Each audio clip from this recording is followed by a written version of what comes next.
Welcome to a fireside reading of David Copperfield by Charles Dickens. Chapter 51, The Beginning of a Longer Journey.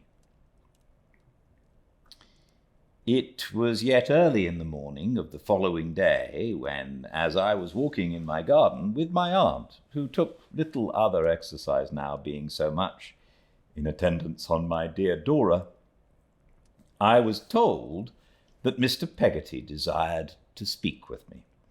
He came into the garden to meet me halfway on my going towards the gate, and bared his head, as it was always his custom to do when he saw my aunt, for whom he had a high respect. I had been telling her all that had happened overnight. Without saying a word, she walked up with a cordial face, shook hands with him, and patted him on the arm. It was so expressively done that she had no need to say a word. Mr. Peggotty understood her quite as well as if she had said 1,000. "I'll go in now, Trot," said my aunt, "and look after little Blossom, who will be getting up presently." "Not along o' my being here, ma'am, I hope," said Mr. Peggotty. "Unless my wits is gone bard's neezing," by which Mr. Peggotty meant to say birds nesting, "this morning, 'tis along o' me as you're a-going to quit us." "You have something to say, my good friend," returned my aunt, "and will do better without me." "By your leave, ma'am," returned Mr. Peggotty, "I should take it kind, provising you don't mind my clicketing, if you bide here." "Would you?" said my aunt, with short good nature. "Then I am sure I will." So she drew her arm through Mr. Peggotty's and walked with him to a leafy little summer-house there was at the bottom of the garden, where she sat down on a bench, and I beside her. There was a seat for Mr. Peggotty too, but he preferred to stand, leaning his hand on the small rustic table. As he stood, looking at his cap for a little while before beginning to speak, I could not help observing what power and force of character his sinewy hand expressed, and what a good and trusty companion it was to his honest brow and iron grey hair. "I took my dear child away last night," Mr. Peggotty began as he raised his eyes to ours, "to my lodging, where I have a long time been expecting of her and preparing for her. It was hours afore she knowed me right, and when she did, she kneeled down at my feet and kinder said to me, as if it was her prayers, how it all come to be. You may believe me when I heard her voice, as I had heard at home, so playful, and see her humbled, as it might be in the dust our Saviour wrote it with his blessed hand. I felt a wound go to my heart in the midst of all its thankfulness." He drew his sleeve across his face, without any pretence of concealing why, and then cleared his voice. "It warn't for long as I felt that, for she was found. I had only to think as she was found, and it was gone. I don't know why I do so much as mention of it now, I'm sure. I didn't have it in my mind a minute ago to say a word about myself, but it come up so natural that I yielded to it before I was aware." "You are a self-denying soul," said my aunt, "and will have your reward." Mr. Peggotty, with the shadows of the leaves playing athwart his face, made a surprised inclination of the head towards my aunt, as an acknowledgment of her good opinion, then took up the thread he had relinquished. "When my Emily took flight," he said, in stern wrath for the moment, from the house where she was made a prisoner by that there spotted snake as Master Davy see. And his story's true, and may God confound him. She took flight in the night. It was a dark night with a many stars a-shining. She was wild. She ran along the sea beach, believing the old boat was there, and calling out to us to turn away our faces, for she was a-coming by. She heard herself a-crying out like as if it was another person, and cut herself on those sharp-pinted stones and rocks, and felt it no more than if she'd been a rock herself. Ever so far she ran, and there was fire afore her eyes and roarings in her ears. Of a sudden, or so she thought, you understand, the day broke, wet and windy, and she was lying below a heap of stone upon the shore. And a woman was a-speaking to her, saying in the language of that country what was it as had gone so much amiss. He saw everything as he related.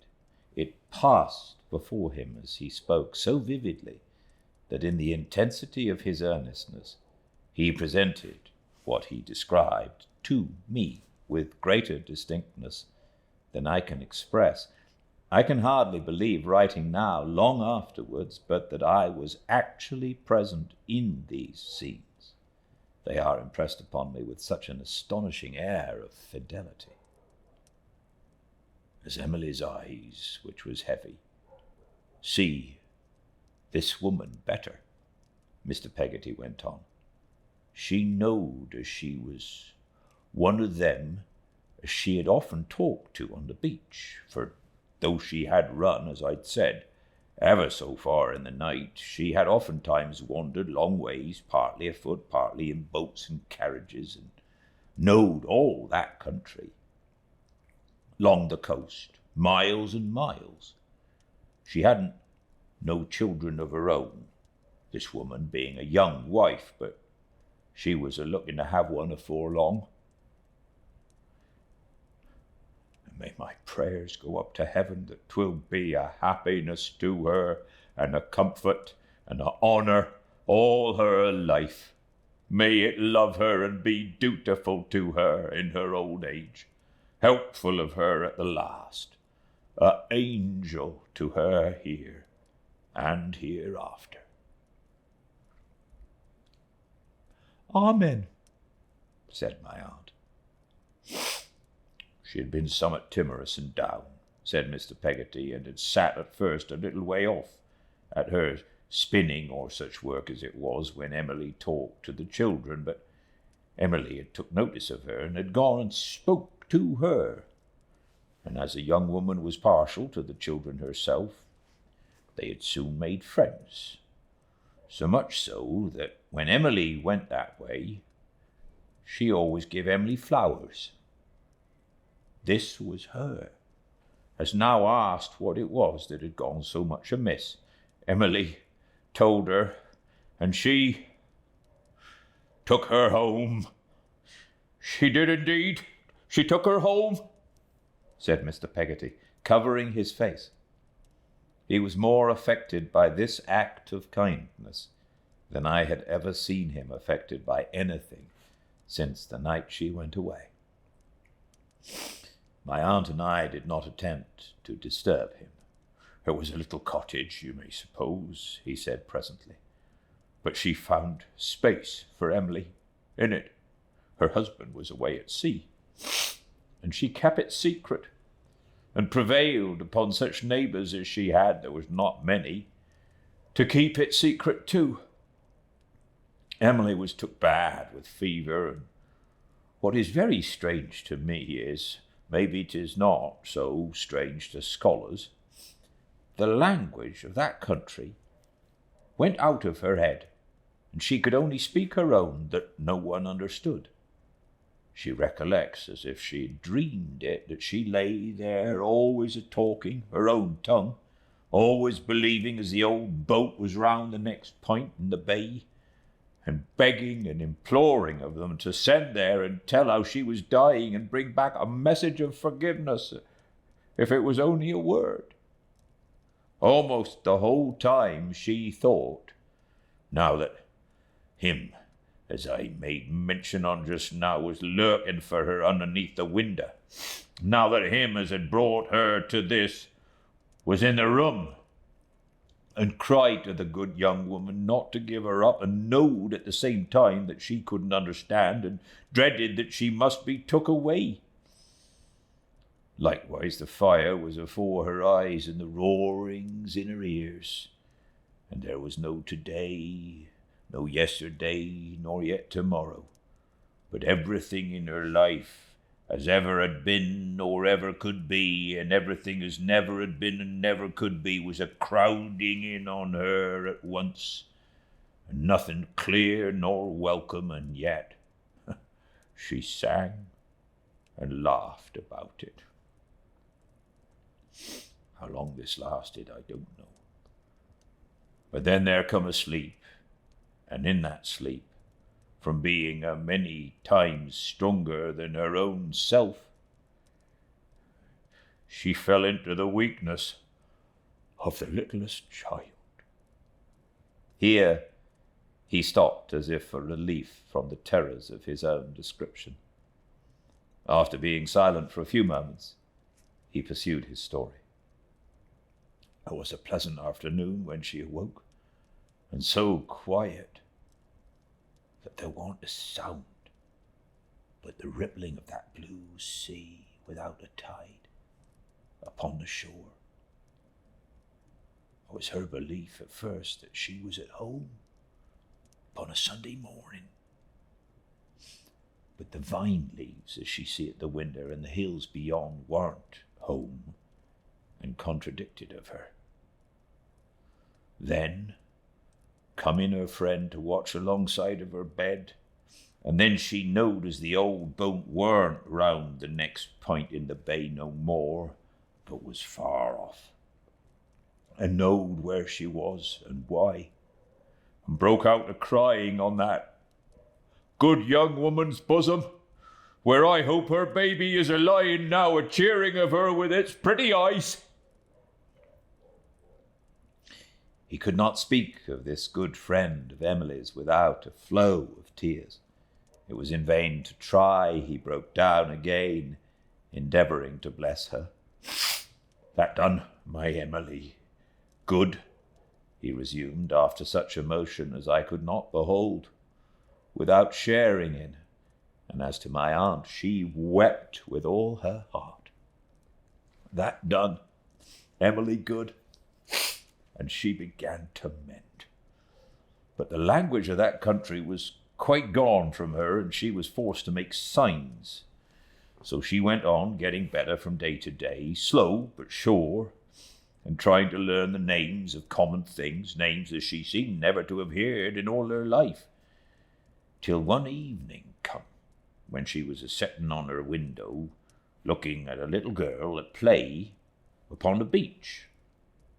And as of a sudden, this child held out her hand and said, what would be in English, fisherman's daughter, here's a shell. For you're to understand that they used to first call her pretty lady, as the general way in that country is, and that she had taught them to call her fisherman's daughter instead. The child says of a sudden, fisherman's daughter, here's a shell. And then Emily understands her, and she answers, bursting out a crying, and it all comes back. When Emily got strong again, Mr. Peggotty said after another short interval of silence, she cast about to leave that good young creature and get to her own country. The husband was come home then, and the two together put her aboard a small trader, bound to Leghorn, and from that to France. She had a little money, but it was less than little as they would take for all they'd done. I'm almost glad on it, though they was so poor. What they'd done is laid up where neither moth or rust doth corrupt, and where thieves do not break through nor steal, Master Davy, it'll outlast all the treasure in the world. Emily got to France and took service to wait on travelling ladies at an inn in the port. There come one day that snake. Let him never come nigh me. I don't know what hurt I might do him. Soon as she see him without him seeing her, all her fear and wildness returned upon her, and she fled afore the very breath he drawed. She come to England and was set ashore at Dover. I don't know, said Mr. Peggotty, for sure when her heart begun to fail her, but all the way to England she thought to come to her dear home. Soon as she got to England, she turned her face towards it, but fear of not being forgive, fear of being pointed at, fear of some of us being dead along of her, fear of many things, turned her from it, came to by force upon the road. Uncle, she says to me, the fear of not being worthy to do what my torn and bleeding breast so longed to do was the most frightening fear of all. I turned back when my heart was full of prayers that I might crawl to the old doorstep in the night, kiss it, lay my wicked face upon it, and there be found dead in the morning. She come, said Mr. Peggotty, dropping his voice to an awe-stricken whisper, to London. She, as had never seen it in her life, alone, without a penny, young, so pretty, come to London.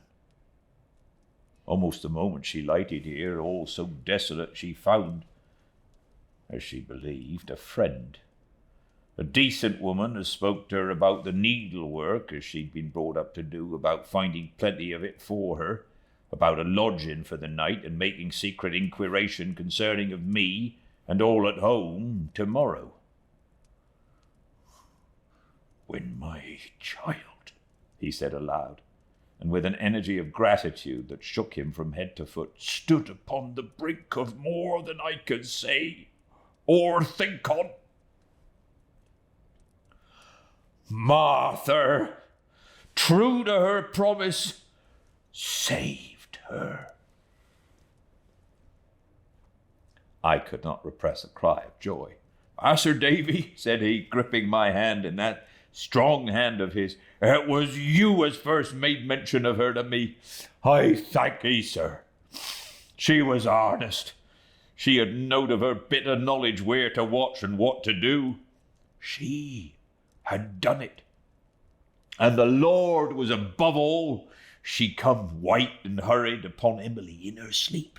She says to her, rise up from worse than death and come with me.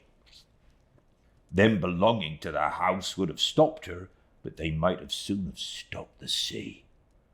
Stand away from me, she says. I am a ghost that calls her from beside her open grave. She told Emily she'd seen me and knowed I loved her and forgive her. She wrapped her hasty in her clothes. She took her faint and trembling on her arm. She heeded no more what they said than if she'd had no ears. She walked among 'em with my child, minding only her, and brought her safe out in the dead of night from that black pit of ruin. She attended to Emily, said Mr. Peggotty, who had released my hand and put his own hand on his heaving chest. She attended to my Emily, lying, wearied out and wandering betwixt whiles till late next day. Then she went in search of me, then in search of you, Master Davy. She didn't tell Emily what she come out for, lest her heart should fail and she should think of hiding of herself. How the cruel lady knowed of her being there, I can't say. Whether him as I've spoke so much of chanced to see him going there, or whether, which is most like to my thinking, he had heard it from the woman, I don't greatly ask myself. My niece is found. All night long, said Mr. Peggotty, we've been together, Emily and me. 'Tis little considering the time, as she has said in words, through them broken-hearted tears. 'Tis less as I have seen on her dear face as growed into a woman's at my hearth. But all night long her arms has been about my neck, and her head has laid here, and we knows full well as we could put our trust in one another evermore. He ceased to speak, and his hand upon the table rested there in perfect repose, with a resolution in it that might have conquered lions.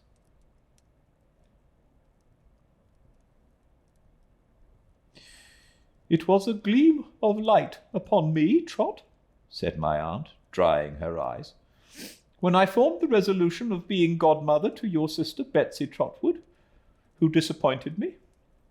But next to that, hardly anything would have given me greater pleasure than to be godmother to that good young creature's baby. Mr. Peggotty nodded his understanding of my aunt's feelings, but could not trust himself with any verbal reference to the subject of her commendation. We all remained silent and occupied with our own reflections, my aunt drying her eyes and now sobbing convulsively and now laughing and calling herself a fool, until I spoke. You have quite made up your mind, said I to Mr. Peggotty, as to the future, good friend? I need scarcely ask you. Quite, Master Davy, he returned, and told Emily, there's mighty countries far from here. Our future life lies over the sea. They will emigrate together, aunt, said I. Yes, said Mr. Peggotty with a hopeful smile. No one can't reproach my darling in Australia. We will begin a new life over there. I asked him if he yet proposed to himself any time for going away. I was down at the docks early this morning, sir, he returned, to get information concerning of them ships. In about 6 weeks or 2 months from now there'll be one sailing. I see her this morning, went aboard, and we shall take our passage in her. Quite alone? I asked. Aye, Master Davy, he returned. My sister, you see. She's that fond of you and yourn, and that accustomed to think only of her own country, that it wouldn't be hardly fair to let her go. Besides which, there's one she has in charge, Master Davy, as don't ought to be forgot. Poor Ham, said I. My good sister takes care of his house, you see, ma'am, and he takes kindly to her. Mr. Peggotty explained for my aunt's better information. He'll sit and talk to her with a calm spirit when it's like he couldn't bring himself to open his lips to another. Poor fellow, said Mr. Peggotty, shaking his head. There's not so much left him that he could spare the little as he has. And Mrs. Gummidge? said I. Well, I've had a mortal of consideration, I do tell you, returned Mr. Peggotty, with a perplexed look which gradually cleared as he went on, concerning of Mrs. Gummidge. You see, when Mrs. Gummidge falls a-thinking of the old un, she ain't what you may call good company, betwixt you and me, Master Davy, and you, ma'am. When Mrs. Gummidge takes to wimicking, our old country word for crying, she's liable to be considered to be, by them as didn't know the old un, peevish like, Now, I did know the old un, said Mr. Peggotty, and I know his merits, so I understand her, but 'tan't entirely so, you see, with others. Naturally can't be. My aunt and I both acquiesced. Whereby, said Mr. Peggotty, my sister might, I don't say she would, but might, find Mrs. Gummidge give her a little trouble now and again. Therefore, 'tan't my intentions to moor Mrs. Gummidge long with them, but to find a being for her where she can fisherate for herself. A being signifies in that dialect a home, and to fisherate is to provide. For which purpose, said Mr. Peggotty, I means to make her allowance afore I go as'll leave her pretty comfortable. She's the faithfullest of creatures. 'Tan't be so expected, of course, at her time of life and being lone and lorn, as the good old Marther is to be knocked about aboard ship and in the woods and wilds of a new and far-away country. So, that's what I'm a-going to do with her. He forgot nobody. He thought of everybody's claims and strivings, but his own. Emily, he continued, will keep along with me, poor child. She's sore in need of peace and rest until such time as we goes upon our voyage. She'll work at them clothes as must be made, and I hope her troubles will begin to seem longer ago than they was when she finds herself once more by her rough but loving uncle. My aunt nodded confirmation of this hope, and imparted great satisfaction to Mr. Peggotty.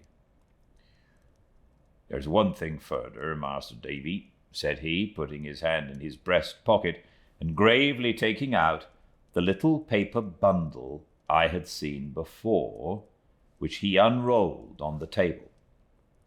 There's these here bank notes, £50 and 10. To them I wish to add the money as she come away with. I've asked her about that, but not saying why, and have added of it up. I ain't a scholar. Would you be so kind as to see how 'tis? He handed me apologetically for his scholarship a piece of paper, and observed me while I looked it over. It was quite right. Thank ye, sir, he said, taking it back. This money, if you don't see objections, Master Davy, I shall put up just afore I go in a cover directed to him, and put that up in another directed to his mother. I shall tell her in no more words than I speak to you what it's the price on, and that I'm gone and past receiving of it back. I told him that I thought it would be right to do so, that I was thoroughly convinced it would be, since he felt it to be right. I said that there was only one thing further, he proceeded with a grave smile, when he'd made up his little bundle again and put it in his pocket, but there was two. I warn't sure in my mind when I come out this morning as I could go and break to ham of my own self what had so thankfully happened. So I writ a letter while I was out and put it in the post office, telling of 'em how all was as 'tis, and that I should come down tomorrow to unload my mind of what little needs a doing of down there, and most like take my farewell leave of Yarmouth. And do you wish me to go with you? Said I, seeing that he had left something unsaid. If you could do me that kind favour, Master Davy, he replied, I know the sight of you would cheer him up a bit. My little Dora, being in good spirits and very desirous that I should go, as I found on talking it over with her, I readily pledged myself to accompany him in accordance with his wish. Next morning, consequently, we were on the Yarmouth coach and again travelling over the old ground. Part 2 tomorrow. Same time and place, live at Fireside Reading on Instagram, and all the chapters uploaded to the YouTube channel, Fireside Reading. I hope you're enjoying this, I certainly am. Until I see you all again, please stay very well. Good night.